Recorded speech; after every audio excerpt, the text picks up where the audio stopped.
이재명 정부가 출범한 지 이제 일주일이 됐습니다. 인수회의 없이 곧바로 업무를 시작하면서 아직 내각 개편을 하지 못하고 있지만 대통령실과 주요 차관급 인사 등을 단행하면서 새 정부의 윤곽이 서서히 드러나고 있는데요. 지금까지 진행된 인사를 중심으로 새 정부 운영 방향과 과제를 살펴보겠습니다. 김은건 YTN 해설위원 나와 있습니다. 안녕하십니까? 안녕하세요. 네. 자, 지난 4일 이재명 대통령이 취임하고 이제 일주일이 됐는데 어제도 국무회의에서 전 정부 강요들과 이제 함께하는 좀 어색한 동거가 좀 이어지고 있어요. 네. 불가피한 상황 당분간 좀 이어지겠죠? 네, 새 행정부 강요로서는 현재 김민석 총리 후보자만 지명이 된 상태죠. 국회가 이제 국회 인사청문특위를 구성해서 청문회를 여는 등 본격적인 인준 절차에 나설 텐데요. 다른 장관들 같은 경우는 총리 제청을 거쳐서 임명을 가는 것이 이제 형식적으로 이렇게 돼 있습니다. 그래서 새로운 이재명 행정부가 완전한 모습을 드러내기까지는 앞으로도 상당한 시간이 좀 필요할 것으로 예상이 되고요. 이 때문에 이 대통령은 이제 국무회의에서 어색한 분위기를 이제 부드럽게 하기 위해서 연일 전 정부에서 임명의 강요들을 격려하고 있죠. 방점 역시 위기 극복을 위해서 이제 같이 하자 이런 입장이고요. 국무위원들도 적극적으로 여기에 임하면서 분위기가 괜찮다 이런 평가가 나오고 있습니다. 어제 국무회의에서 이 대통령 발 한번 들어보겠습니다. 너무 잘해주고 계십니다. 진심으로 감사드려요.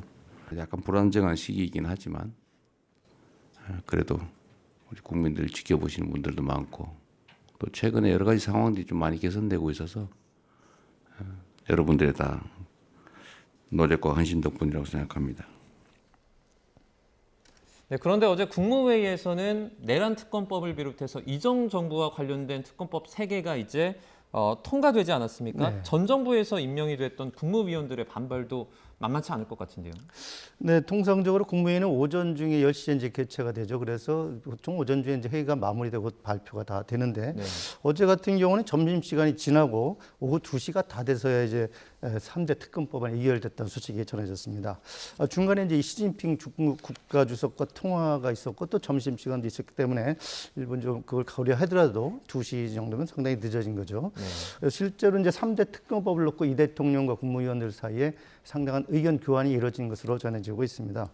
이주호 총리 직무 대행을 비롯해서 다수 국무위원들이 이제 전 정부에서 거부권이 이제 행사된 법안이죠. 이것을 처리하는 데 대해서 이제 부담감이 있다 이런 것을 토로한 것으로 전해지고 있고요. 이 대통령이 이제 이들의 이제 의견을 경청한 뒤에 특검 법안을 처리할 수밖에 없다 이런 입장을 설명을 하면서 의결이 이루어진 것으로 보입니다. 당시 의결 상황에 대해서 강유정 대통령 대변인실 대변인의 발언 잠시 들어보겠습니다.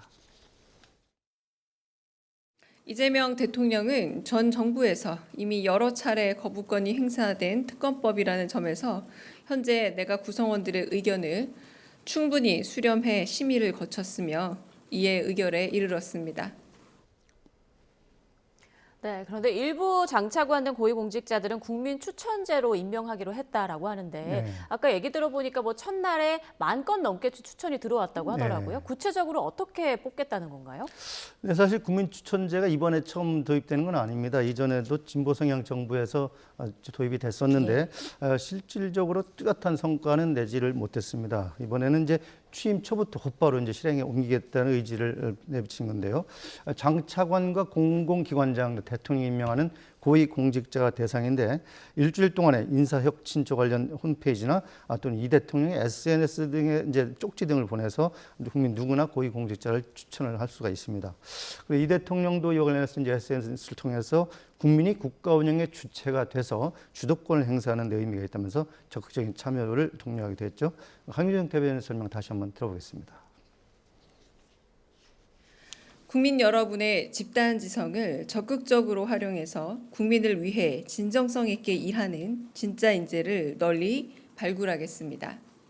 공직기강 비서관실의 인사 검증과 공개 검증 절차를 거쳐 정식으로 임명됩니다.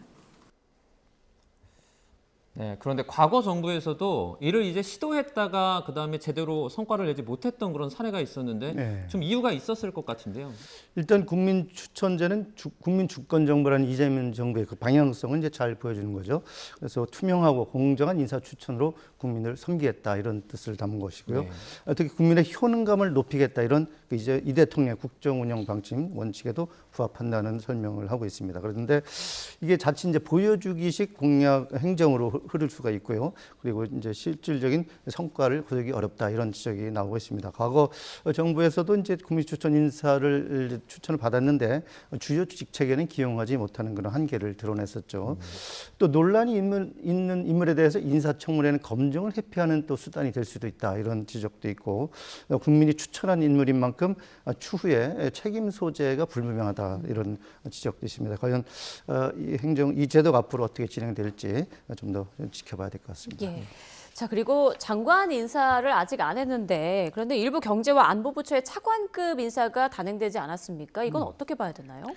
네, 말씀하신 대로 어제 단행된 차관급 인사 6명이죠. 경제와 외교 분야에 이제 한정이 돼 있어요. 그만큼 경제 외교 분야에 대해서 이재명 정부가 지금 최우선 순위를 두고 정책에 대응하겠다 이런 의지를 보여주는 것을 볼 수 있죠.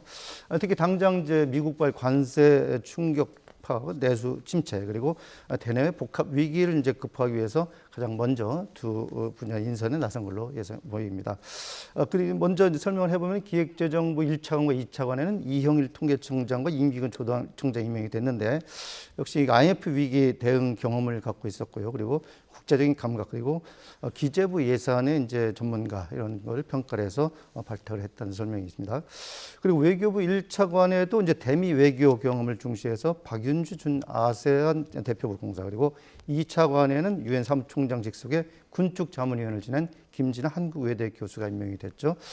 다음 주에 이제 열리는 그 G7 국제 외교 무대가 있는데 여기서 국익을 지킬 외교 전문가들을 새롭게 진영을 꾸렸다 이렇게 설명하고 있습니다.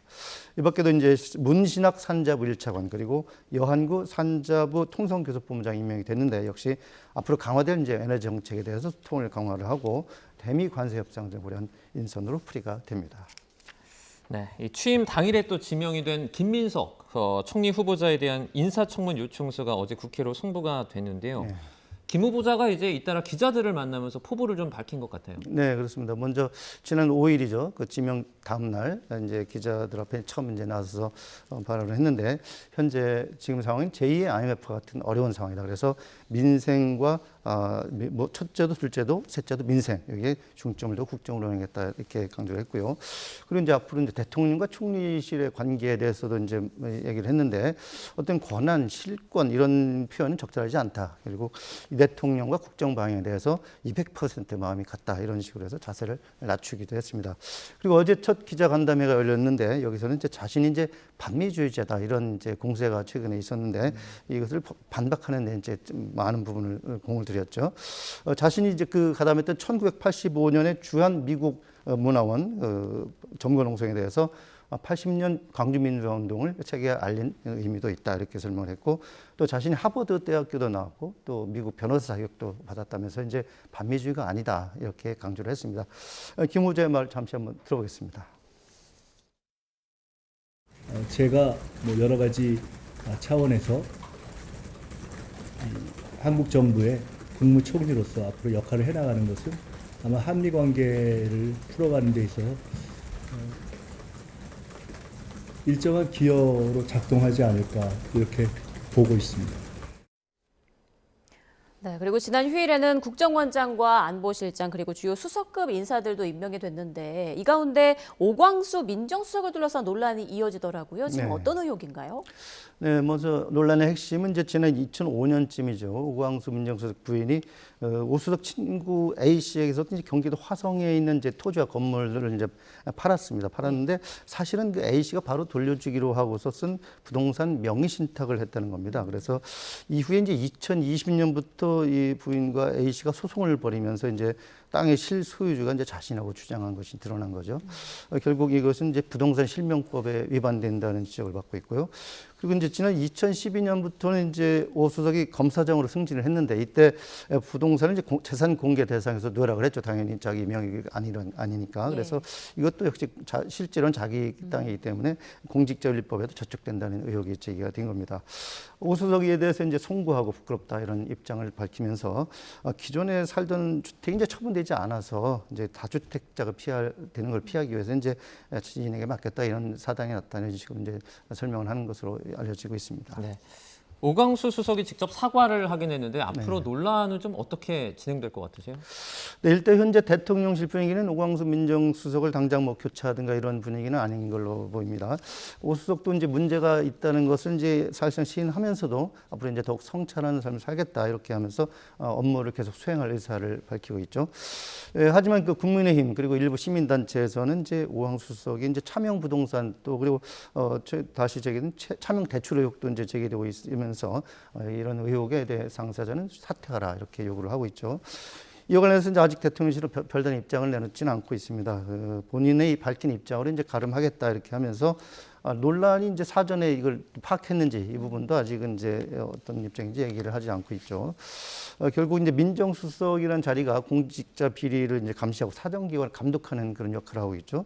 산하의 공직기관 비서관을 두고서 인사 검증 업무도 하고 있고, 결국 이번 사안도 사실은 앞으로 자신이 이제 공직 검증을 하면서 다뤄야 하는 그런 분야이기도 하고요. 그래서 지금까지 제기된 의혹만으로도 직무 수행을 계속하는 게 옳냐 이런 비판 이런 계속 제기될 것으로 보입니다. 네, 여론을 좀 지켜봐야겠고요. 네. 대통령직 인수위원회 역할을 할 국정기획위원회도 이제 곧 공식 출범을 할 텐데 어떤 역할을 하게 되는 건가요? 네, 어제 일단 국무회의에서 이와 관련한 이제 규정안이 이제 개정안이 의결이 됐습니다.